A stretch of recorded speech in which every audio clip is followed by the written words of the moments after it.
Hello, Lucy here today talking with you about smartphones. Are you addicted to your smartphone? Do you have a fear of living without your smartphone? Is technology overtaking your daily life? If so, you're not alone. Now, on the one hand, smartphones can be extremely useful, but they also have the potential to interfere with your daily life, with your work, your relationships in negative ways. If you are finding yourself spending more time with your smartphone than interacting with real people, if you can't stop yourself from repeatedly checking emails, text messages, Facebook, Twitter, news feeds, websites and other apps, then it might be a good time to reassess your use of technology. Now, your smartphone is a great tool which is meant to make your life easier, but it isn't meant to be your new best friend. For too many people this is the case. Too many consider their smartphone as an extension of themselves and feel lost without it. If you don't feel that way, then that's great. But I'm sure that you know someone who's just like that. In this day and age, we all do. Now you know the type of person I'm talking about. The person who appears to be constantly on their phone 24/7, constantly checking for text, email, tweets and Facebook updates, wherever they are and whoever they might be with. In fact, this type of behavior has become so common that there is now a name coined for the fear of being without a phone: nomophobia. This is characterized by feelings of anxiety whenever you do not have your phone with you, or the anxiety you experience if you happen to find yourself without internet connection, or even worse, if you lose your smartphone. Now, if you're addicted to your smartphone, just the thought of losing your phone is likely to raise your anxiety levels.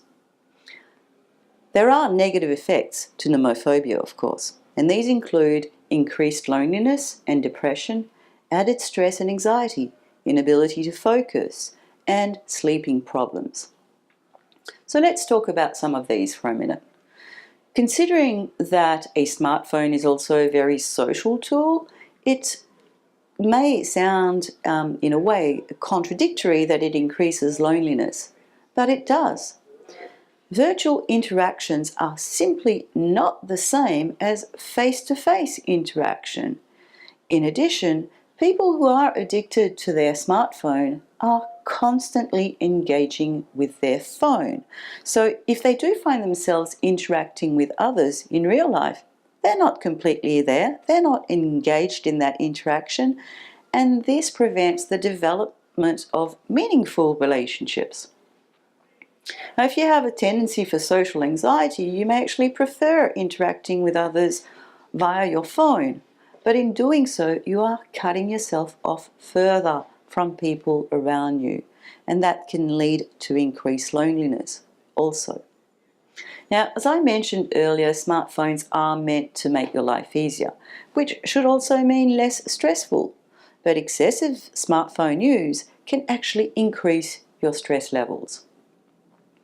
Now, most of us use smartphones for our work, and this means that we can be connected to work emails 24/7 and never take a break from it. And of course, this can lead to higher stress levels and even burnout. In addition, it can also negatively affect your personal life and relationship with family and friends. Now, the final point I want to mention is disturbed sleep, and this can have a serious impact on your overall health. Sleep is essential for your physical and mental health. Lack of sleep can affect your general wellness, your memory, your ability to think clearly, your decision-making abilities, as well as your learning abilities. Now, Americans spend on average 3 to 3.5 hours a day using their smartphone. Now, for some of these people, this is a necessity. They rely on the internet and emails extensively for their work. It might also be a necessity to keep in touch with family and friends around the world.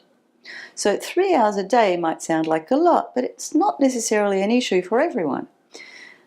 Regardless of the amount of time you spend on your smartphone, it becomes an issue if it causes you to neglect your face-to-face relationships, if it affects your work, or other important aspects of your life.